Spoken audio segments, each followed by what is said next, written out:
মনোবীক্ষণ polyclinic, চিকিৎসার জগতে এক দশক। এখন এখানে সব বিষয়ে ডাক্তারবাবু একসাথে তলায়। ফোন করুন 7477999515 এই নম্বরে। কয়েকদিন পরেই মহরম, তার আগে বিভিন্ন জায়গায় শুরু হয়েছে প্রস্তুতি। শুক্রবার বহরমপুরে মহরমের প্রস্তুতিতে মজলিসের আয়োজন করা হয়।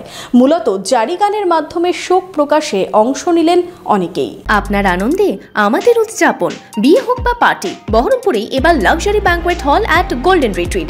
জেলায় একমাত্র পিলারলেস ব্যাংকোয়েট, আছে স্পা, সালন, ক্লাব মেম্বারশিপের সুযোগও। বহরমপুর শিল্প তালুকে গোল্ডেন রিট্রিট।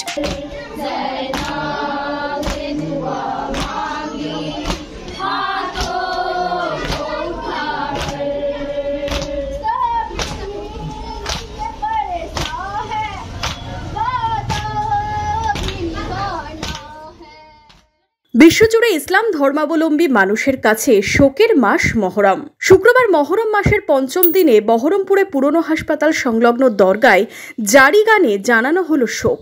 ইমাম হোসেন ও তার পরিবারের সদস্যদের শ্রদ্ধা জানানো হলো শোকের গানে। এইখানে আমাদের দরগাতে নিয়াজ হয়, আজকে 5 মিনিট নিয়াজ আছে, তার জন্য 5 মিনিট নিয়াজের জন্য সব মাতম টাতম করা হয়।